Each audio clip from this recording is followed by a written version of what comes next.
amal soleh terkhusus terkait dengan hati. Yang kedua, amal soleh terkait dengan lisan. Yang ketiga, amal soleh terkait dengan anggota badan. Kemudian yang keempat, berdakwah kepada Allah. Kemudian yang kelima, berteman dengan orang-orang yang baik. Kemudian yang keenam,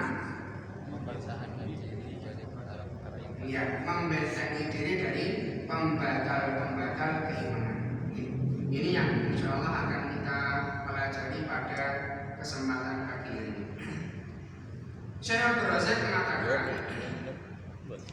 ayyajtahidal muslimu fil qiyami bil a'mali shalihah al khalisah liwajhillahi ta'ala wa ayyukthira minha wa yudawim 'alaiha.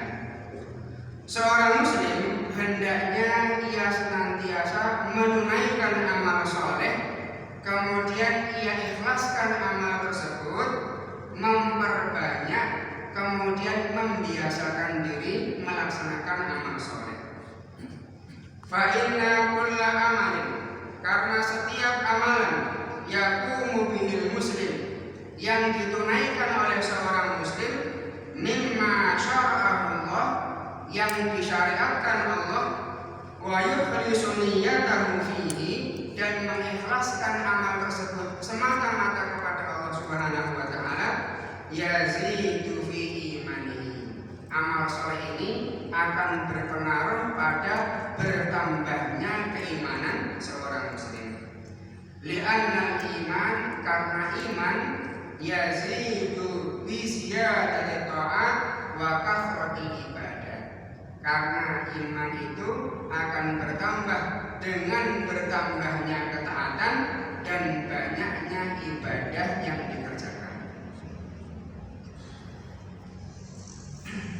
Kemudian innal ubudiyyata allati syara'ahullah li ibadihi, sesungguhnya peribadatan yang Allah syariatkan untuk hamba-hambanya, kemudian Allah tuntut untuk dilaksanakan, fardhuha wa nafliha, baik ibadah itu wajib maupun ibadah itu sunnah, munqasimatun ala, terbagi menjadi tiga, al-qalbu wal lisanu wal jawarih, yaitu amal terkait dengan hati, terkait dengan lisan, kemudian terkait dengan anggota badan. Famil ubudiyatil qalbi allati takhussuhu, di antara ibadah yang khusus terkait dengan hati, ini kita catatkan. Yang pertama adalah al-ikhlas. Ikhlas ini tempatnya di mana? Tempatnya di hati. Wal mahabbah, cinta kepada Allah, cinta kepada Rasul, cinta kepada orang-orang yang mencintai Allah. Yang ketiga, tawakal, bertawakal atau pasrah. Yang keempat, al-inabah. Inabah ini kembali atau bertaubat, taubat. Kemudian yang kelima, ar-raja. Ar-raja ini pengharapan, ibadah mengharapkan. Wal khaufu wal khasyatu war rahbah, rasa takut, rasa khasyah, kemudian rasa rahbah. Jadi takut, kemudian khasyah, kemudian rahbah. Panjenengan catat sesuai dengan nama itu dulu, nanti akan dijelaskan. Apa tadi? Al-khauf, takut, khasyah, kemudian rahbah. Kemudian yang berikutnya ar-ridho, ridho, sikap ridho. Was-sabru, kemudian sabar. Coba kita ulangi lagi Pak. Ini amal-amal yang khusus terkait dengan hati. Yang pertama Pak, ikhlas, kemudian cinta, kemudian tawakal, taubat, kemudian berharap, kemudian takut, khasyah dan rahbah, kemudian ridho, kemudian sabar. Ini beberapa amalan yang terkait khusus dengan hati. Wa min ubudiyatil lisan allati takhussuhu, di antara ibadah lisan yang khusus dilakukan oleh lisan adalah yang pertama qiraatul Quran, membaca Al-Quran. Yang kedua at-takbir, membaca takbir. Wa tasbih, tasbih atau membaca subhanallah. Wa tahlil, membaca tahlil. Apa membaca tahlil? Membaca la ilaha illallah. Wal istighfar, membaca istighfar, mengucapkan istighfar. Wa hamdillah wa tsana'i alaihi, memuji dan menyanjung Allah. Yang berikutnya wassalatu wassalam ala rasulih sallallahu alaihi wasallam, mengucapkan sholawat dan salam kepada Nabi Muhammad sallallahu alaihi wasallam. Dan selainnya dari amal-amal yang khusus dengan lisan. Coba kita ulangi lagi Pak. Amal yang khusus dengan lisan Pak: membaca Al-Quran, kemudian takbir, kemudian tasbih, kemudian tahlil, membaca tahlil, wal istighfar, membaca istighfar, kemudian memuji dan menyanjung Allah Subhanahu wa taala, mengucapkan sholawat dan salam kepada Rasulullah sallallahu alaihi wasallam. Kemudian wa min ubudiyatil jawarih allati tahussuha, di antara ibadah anggota badan yang khusus terkait dengan anggota badan adalah yang pertama al-wudu, wudu. Kemudian yang berikutnya al-khutu ilal masjid, berjalan melangkah ke masjid. Wassalah, kemudian sholat. Wassadaqah, sedekah. Wal haji, haji. Wa nahwiha minal a'mali allati takunu bil jawarih, dan selainnya yang termasuk amalan-amalan yang terkait dengan anggota badan. Ini 3 amal yang kaitannya dengan hati, lisan, kemudian anggota badan. Di antara 3 jenis amalan ini, mana yang paling penting Pak? Kira-kira Pak? Hati, lisan, kemudian anggota badan. Semuanya penting, tetapi yang paling penting mana? Yang paling penting adalah hati. Mengapa hati yang paling penting atau amal hati yang paling penting? Karena amal hati adalah landasan atau pokok diterima atau tidaknya amal perbuatan kita. Semua amal lisan, kemudian semua amal badan, anggota badan yang dibangun di atas hati yang benar, di atas keikhlasan kepada Allah Subhanahu wa taala, maka amal lisan dan amal anggota badan ini akan diterima oleh Allah Subhanahu wa taala. Tetapi selama hatinya rusak, dia beramal tetapi ingin mengharapkan pujian dari orang lain, ia ingin didengar oleh orang lain, maka sebanyak apapun amal lisan, sebesar apapun amal anggota badan, maka tidak akan diterima oleh Allah Subhanahu wa taala. Maka disebutkan oleh Syekh Abdul Razak di sini, amma a'malul qalbi, kita masuk pada penjelasan. Adapun perbuatan hati, fahiya fil haqiqati asruddini wa ra'sil umur wa ahammil maqalib. Amal hati ini adalah merupakan hakikat agama, kemudian ujung dari semua perkara, kemudian tuntutan yang paling penting. Bal innal a'mal adh-dhahirah la tuqbal in khalat minal a'malil qalbiyah. Bahkan amal-amal yang zahir, baik lisan maupun anggota badan, tidak akan diterima oleh Allah Subhanahu wa taala apabila amal hatinya ini kurang atau tidak sempurna. Li'annal a'mal kulluha yashtaritu fi qubuliha al-ikhlasu billah, al-ikhlasu biha lillahi ta'ala. Karena semua amal perbuatan itu akan diterima oleh Allah Subhanahu wa taala apabila dilandasi ikhlas melaksanakan amal tersebut kepada Allah Subhanahu wa taala.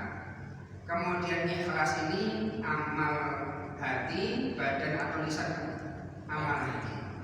Wal ikhlasu amalun qalbiyyun. Ikhlas adalah amal hati.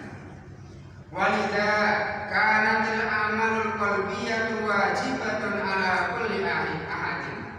Oleh sebab itu, amalan hati, ikhlas, cinta, kemudian ridho, terutama ikhlas adalah amalan yang wajib dilakukan, yang wajib diperbaiki, yang wajib diperhatikan oleh setiap kita. La yakunu tarkuha mahmudan fi halin minal ahwal. Meninggalkan perhatian amal hati ini tidak dipuji atau tidak dianjurkan. Jadi yang paling pertama kita harus perhatikan adalah amal hati, sehingga hati kita baik, kemudian amal yang dibangun di atasnya akan diterima oleh Allah Subhanahu wa taala. Mata ma aslahal muslimu qalbahu bil a'mali zatiyati wal ikhlasi wasidqi wal mahabbati lillahi wa li rasulihi istaqamat jawarihu wa saluha dhahiruhu. Andai kata selama seorang muslim memperbaiki hatinya dengan amal-amal yang mensucikan hatinya, mengikhlaskan niatnya kepada Allah, jujur kepada Allah, kemudian mencintai Allah Subhanahu wa taala, mencintai Rasulnya, maka anggota badannya akan istiqomah. Hal ini sebagaimana diriwayatkan oleh sahabat Nu'man bin Bashir. Nu'man bin Bashir pernah meriwayatkan satu hadis, dan insya Allah hadis ini kita sudah hafal bersama. Qala Nu'man bin Bashir berkata, sami'tu Rasulullah sallallahu alaihi wasallam yaqul, saya pernah mendengar Rasulullah sallallahu alaihi wasallam bersabda. Kita baca bersama hadisnya Bapak Ibu sekalian. Ala wa inna fil jasadi, kepanjangan. Kita pendek-pendek. Ala wa inna fil jasadi mudghah idza salahat salahal jasadu kulluhu wa idza fasadat fasadal jasadu kulluhu ala wahya al-qalbu. Rasulullah bersabda, ala, ketahuilah, wa inna fil jasadi, sesungguhnya pada jasad manusia, mudghah, ada segumpal darah. Idza sholahat, apabila segumpal darah ini baik, sholahal jasadu kullu, maka akan baik pula seluruh anggota badannya. Wa idza fasadat, apabila segumpal darah ini rusak, fasadal jasadu kullu, maka rusaklah seluruh amal perbuatan badannya. Ala wahyal qalbu, ketahuilah segumpal darah itu adalah al-qalbu, yaitu hati. Nih, kaitannya dengan makna al-qalbu, ini ada sebagian yang mengartikan hati, ada sebagian yang mengartikan jantung. Mengapa ada yang mengartikan jantung? Kalau kita khawatir, itu biasanya yang berdetak jantungnya atau hatinya? Jantungnya. Ya. Makanya sebagian mengartikan qalbu itu sebagai jantung. Kalau kita mau melaksanakan ketaatan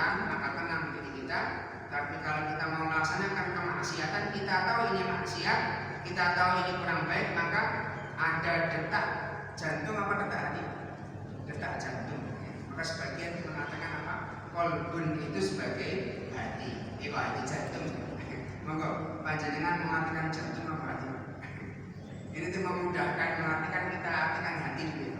Ini kita sampaikan untuk menginformasikan bahwasanya ada yang mengartikan kolbun itu sebagai jantung. Disebutkan hadis ini menunjukkan isyarat yang besar bahwasanya kebaikan gerakan anggota badan seseorang itu tergantung kepada baik tidaknya hati.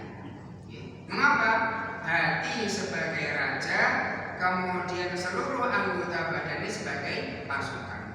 Kalau raja atau pemimpinnya baik, maka anggota badannya akan terbimbing dan diperintahkan dalam kebaikan. Tetapi kalau hati atau pemimpinnya yang ada dalam hati, dalam jiwa ini buruk, tidak baik, maka anggota badannya akan diperintah melaksanakan hal-hal yang tidak baik.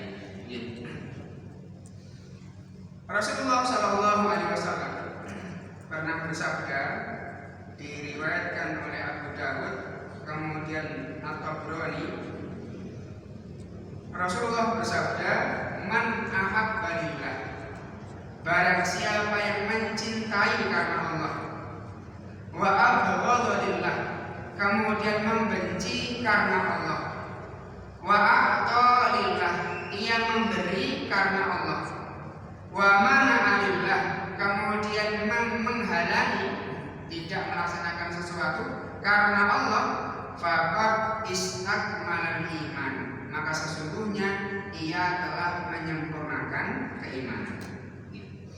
Disebutkan di sini wa ma'na hada, yang dimaksud dalam hadis ini anna kulla harakatil qalbi wal jawarih, bahwasanya seluruh gerakan hati dan anggota badan idza kana kulluhu lillah, apabila seluruhnya dilaksanakan semata-mata karena Allah, faqad kamula imanul abdi bidzalika batinan wa dhahiran, maka telah sempurna keimanan seorang hamba baik batinnya maupun zahirnya. Wa yalzamu min salahi harakatil qalbi salahu harakatil jawarih, merupakan kelaziman apabila hatinya baik, maka anggota badannya akan baik. Fa idza kana al-qalbu shalihan laisa fihi illa iradatillah wa iradati ma yuriduhu lam tamta'idul jawarih illa fi ma yuridullah. Apabila hatinya baik, maka tidak menginginkan kecuali apa yang diinginkan oleh Allah Subhanahu wa taala, maka hati itu tidak memerintahkan anggota badan kecuali memerintahkan dengan sesuatu kebaikan. Kita lanjut pada apa yang disampaikan oleh Syekh masih terkait dengan hati.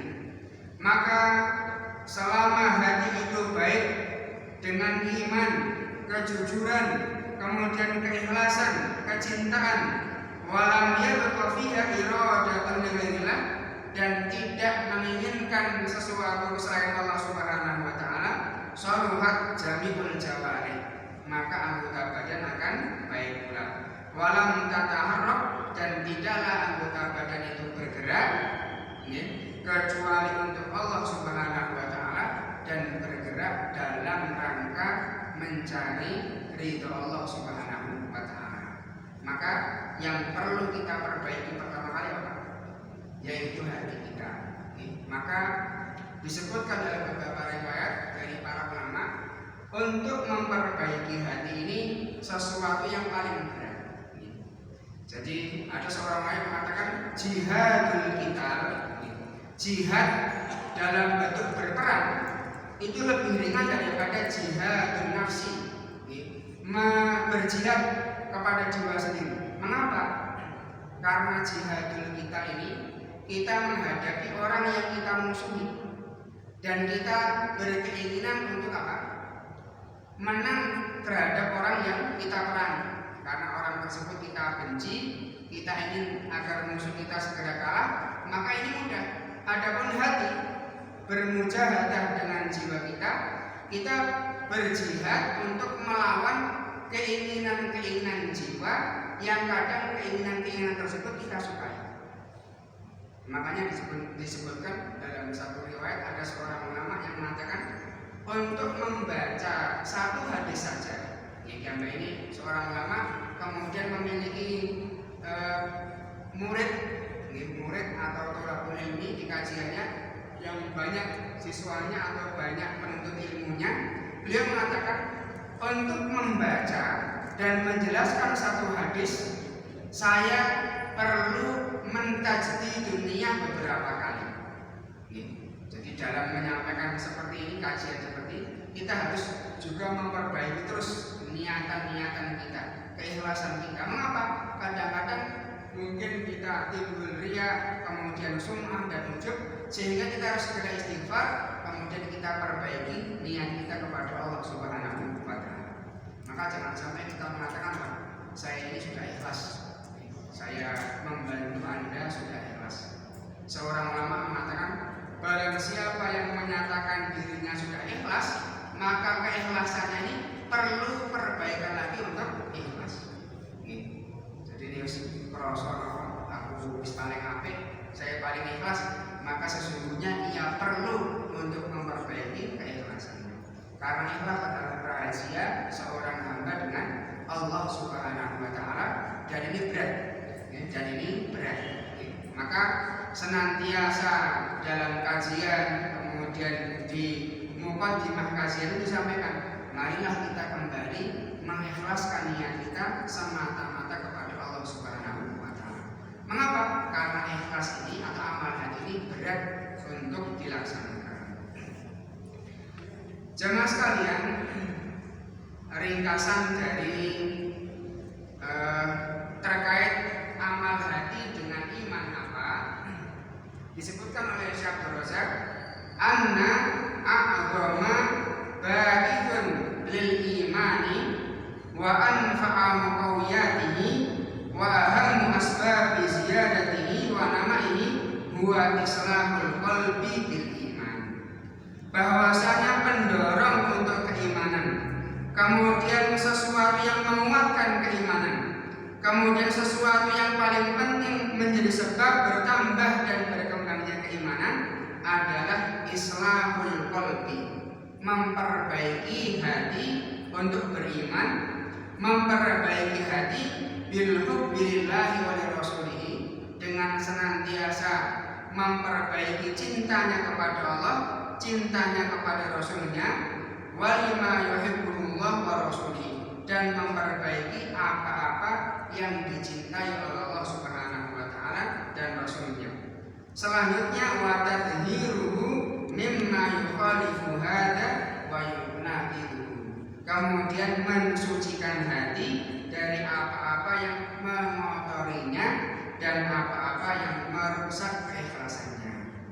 Ini pembahasan yang pertama, yaitu amal yang khusus terkait dengan hati, dan kita harus memperhatikan, dan perhatian kita harus lebih besar terkait dengan hati ini karena berat.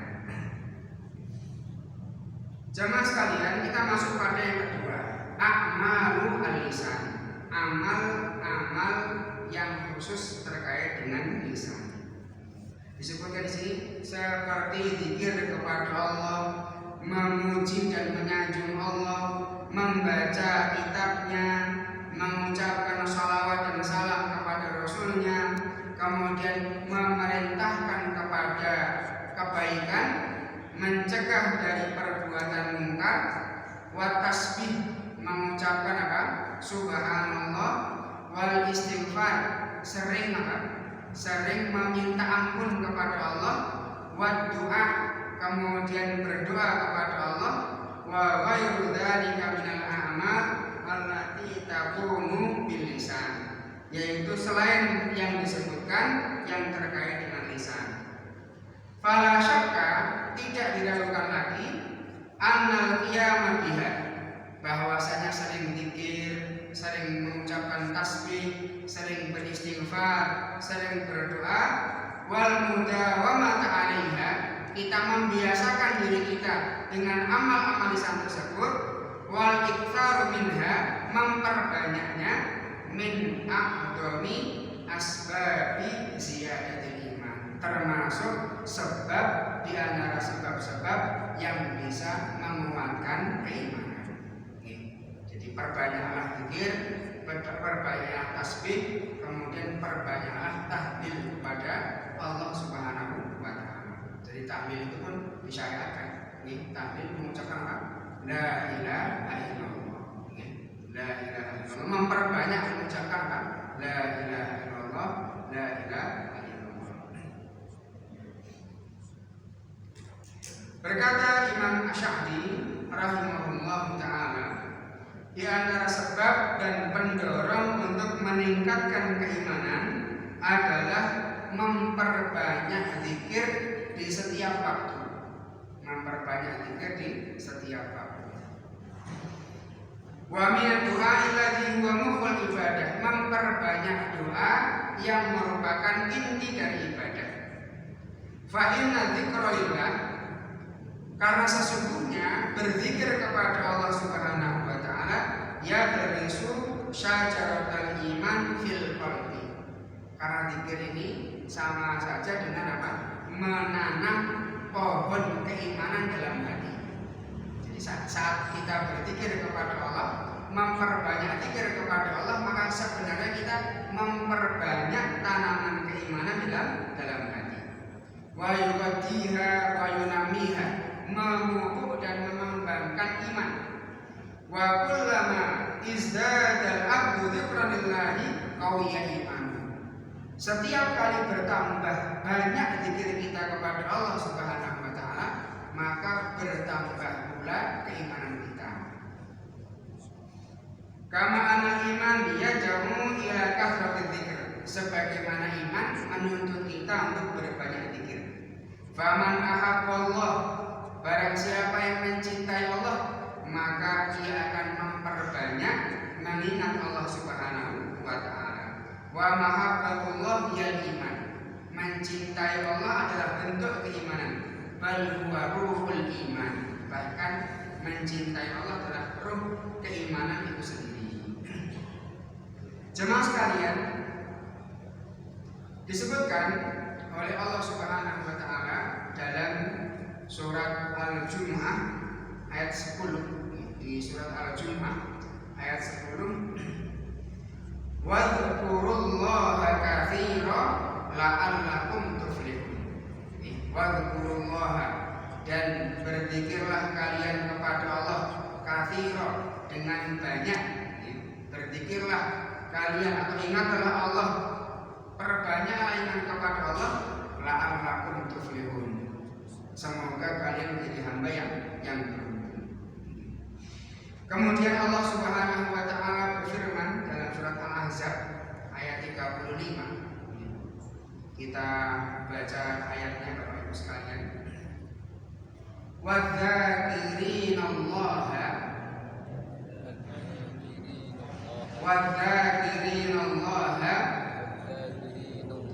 katsiran wadzakirati a'addallaha, saya ulangi, a'addallahu lahum maghfiratan wa ajran 'azima. Allah berfirman, laki-laki dan perempuan yang banyak menyebut nama Allah Subhanahu wa taala, maka Allah janjikan kepada mereka maghfirah. Yang pertama ampunan, wa ajran 'azima. Kemudian yang kedua, Allah janjikan untuk diberi pahala yang besar. Kemudian Abi Darda radhiyallahu taala anhu pernah meriwayatkan bahwasanya Nabi Muhammad sallallahu alaihi wasallam pernah bersabda, "Ala unabbiukum bi khairi a'malikum." Rasulullah bertanya kepada para sahabat, Ala unabbiukum bi khairi a'malikum. Maukah kalian wahai para sahabat, aku kabarkan kepada kalian dengan amal yang paling baik. Yang pertama, wa ardhaha inda malikikum, amal yang paling diridhoi oleh Allah Subhanahu wa taala. Yang ketiga, amal yang paling tinggi derajatnya di sisi Allah Subhanahu wa taala. Yang keempat, amal yang lebih baik dari memberi sedekah harta dan emas. Wa min antal qau'atuwakum, amal ini lebih baik daripada berperang di jalan Allah Subhanahu wa taala. Engkau membunuh musuhmu atau musuhmu membunuhmu. Qalu, maka para sahabat bertanya, jadi amal apa yang lebih khairu amalikum, amal yang paling baik, yang paling diridhoi, yang paling tinggi derajatnya, kemudian lebih baik daripada sedekah emas dan harta, kemudian lebih baik daripada berperang, ya, berperang di jalan Allah Subhanahu wa taala. Maka para sahabat bertanya, qalu wa madzaka ya Rasulullah, apa itu? Amal apa ya Rasulullah? Kok amal ini mengalahkan amalan-amalan besar yang lainnya? Maka Rasulullah mengatakan, zikrullah, zikir kepada Allah Subhanahu wa taala. Maka zikir atau perbanyak zikir kepada Allah Subhanahu wa taala. Sesungguhnya zikir ini merupakan amalan yang besar dan akan berpengaruh kepada bertambahnya keimanan kita kepada Allah Subhanahu wa taala.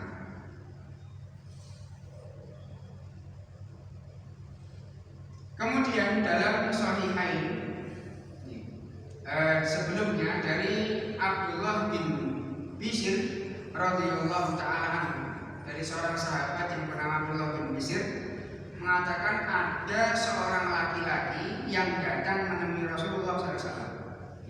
Laki-laki ini menyampaikan kepada Rasulullah, ya Rasulullah, sesungguhnya syariat iman ini, syariat Islam ini sudah banyak, maksudnya sudah berat, yang aku rasakan sudah banyak. Fa'akhbirni bisyai'in atasyabbadu bihi, maka berikanlah ajarkanlah kepada amalan yang mampu aku jadikan untuk beristiqomah. Kemudian Rasulullah SAW menjawab, la yazalu lisanuka ratban min dzikrillah ta'ala. Yang bisa membuat engkau istiqomah dengan syariat Islam ini adalah apa? Hendaknya lisanmu selalu basah dengan zikir kepada Allah Subhanahu wa taala. Dan ini amal yang ringan, perlu pembiasaan, dan kalau sudah terbiasa, insya Allah Allah bimbing kita dalam kebiasaan yang baik ini. Sambil mau keluar rumah kita berdoa, di atas kendaraan kita laksanakan zikir kepada Allah Subhanahu wa taala. Saat bekerja kita berzikir mengingat Allah Subhanahu wa taala. Mau istirahat kita berzikir kepada Allah Subhanahu wa taala. Ringan di sisi Allah Subhanahu, ringan di lisan tetapi berat di sisi Allah Subhanahu wa taala.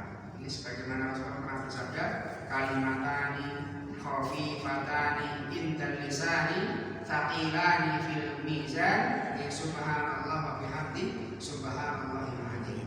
Ada dua kalimat yang ringan di lisan untuk diucapkan tetapi berat di timbangan Allah Subhanahu wa taala, yaitu subhanallah wa bihamdi subhanallahil azim.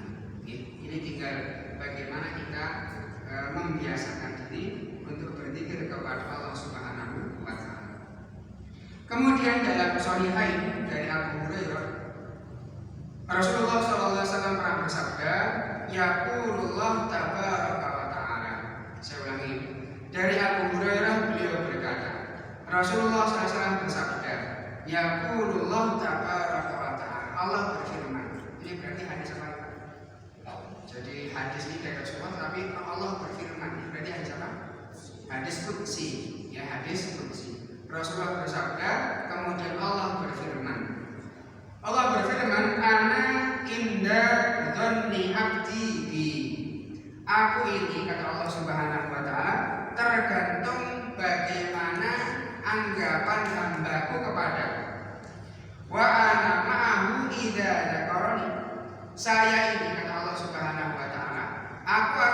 senantiasa bersama hambaku selama hambaku itu mengingatku.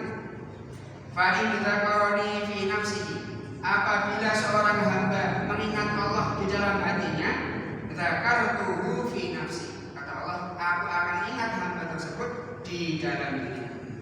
Wa in dzakarani fi malain, apabila seorang hamba ini mengingatku dalam satu pertemuan, pertemuan ini dengan kumpul dengan temannya, dengan kumpul dengan keluarganya, mengingatkan kepada Allah Subhanahu wa taala, dzakartuhu fi malain khairun minhu, aku akan sebutkan hamba tersebut pada satu kelompok atau satu perkumpulan yang lebih baik daripada perkumpulan hamba tersebut di dunia. Jadi kalau kita seperti majelis zikir seperti ini, maka Allah Subhanahu wa taala sebutkan kebaikan di hadapan siapa? Para malaikat. Ini kita teringat hadis Rasulullah SAW, innalillahi malaikatan sayyahina. Sesungguhnya Allah Subhanahu wa taala punya malaikat yang senantiasa mencari apa? Hilafah dzikir. Mencari halaqah dzikir seperti ini. Ini termasuk talabul ilmi adalah hilafah dzikir. Ketika ada satu malaikat menemukan, maka tanah jauh. Mereka ini saling memanggil. Halummu ila hajatikum. Kemari, kata malaikat. Kemari kepada tujuan dan apa yang kalian cari. Maka mereka berkumpul, kemudian bertumpuk-tumpuk sampai menghadap Allah Subhanahu wa taala. Maka Allah Subhanahu wa taala akan menyebutkan kita, nama-nama kita di hadapan para malaikat. Kemudian disebutkan oleh Imam Ibnu Qayyim, ini perhatian kepada kita, lisan ini pasti berbicara. Harus benar. Nih, tiang jalan menikah atau orang laki-laki rata-rata berbicara sehari berapa ribu kata. Jenengan nanti itu. Ya. Ada satu penelitian kalau orang laki-laki itu rata-rata berbicara sehari itu mengeluarkan sekitar 7.000 kata. Jadi lisan ini pasti berbicara. Kalau orang perempuan berapa? Hasil penelitiannya berapa? 20.000. Selisihnya berapa? Selisihnya 3 kali. Jadi jenengan bersyukur kepada para ibu, mengapa putra putri panjenengan itu sangat berbicara lancar dengan siapa? Dengan ibu. Nah kita itu kalau laki-laki jawab pertanyaan ya tidak, ngobrol silahkan. Kalau ibu tidak, dijelaskan dulu sehingga anak-anak semakin paham. Jadi lisan kita ini, baik laki-laki maupun perempuan, itu pasti berbicara. Nah kalau tidak membicarakan yang baik, pasti membicarakan yang tidak baik. Ini disampaikan oleh Ibnu Qayyim al-Jauzi rahimahullah taala. Beliau mengatakan, fa innal lisan la yasqutul batta. Lisan ini tidak pernah berhenti sedikitpun. Ya, lisan selalu apa? Selalu berbicara. Fa imma lisanin dzakirun atau lisanun dzakir. Tinggal milih, lisan ini disebut lisan yang senantiasa ingat kepada Allah Subhanahu wa taala atau lisanin lahin, lisan yang senantiasa lupa kepada Allah Subhanahu wa taala. Wala budda min ahadihima, pasti di antara keduanya. Jadi lisan kita ini coba kita perhatikan. Kalau tidak kita zikir kepada Allah Subhanahu wa taala, pasti berbicara yang tidak baik. Kalau tidak membicarakan yang baik, pasti membicarakan yang tidak baik. Fahiya nafsu, itu demikian pula jiwa, jiwa kita. Illam tushbillah bil haqqi, apabila jiwa kita ini tidak kita sibukkan dengan hal yang baik, syaghalat bil batil, maka jiwa ini akan tersibukkan dengan sesuatu yang batil. Wa huwal qalbu, dialah hati. Illam tuskinuhu mahabbatullah, kalau hati itu tidak Anda bawa untuk mencintai Allah Subhanahu wa taala, tenang dengan mencintai Allah, sakanathu mahabbatul makhluqin wala budda, pasti hati itu akan mencintai makhluk. Ini pasti. Jadi kalau hati ini tidak kita bawa mencintai Allah, mencintai apa yang dicintai oleh Allah Subhanahu wa taala, pasti hati ini akan mencintai apa? Makhluk. Wa huwa lisan, demikian pula lisan. Illam tushghilhu bidzikri, apabila lisan ini tidak kita biasakan, kita tidak sibukkan dengan zikir, syabalatka bil lagwi, maka lisan ini kan terbiasa dengan sesuatu yang tidak baik. Wa huwa 'alaika wa la tuta, dan ingat, apabila lisan ini terbiasa dengan lagu, sesuatu yang kesia-siaan, sesuatu yang membawa kepada kemaksiatan, maka fahtar li nafsika ihdal khutaini, maka tinggal pilih, kita ini tinggal pilih, mau lisan kita terbiasa dalam kebaikan atau lisan kita terbiasa dalam sesuatu yang sia-sia. Wa anzilha fi ihdal manzilataini, dudukkanlah lisanmu pada kedudukan antara zikir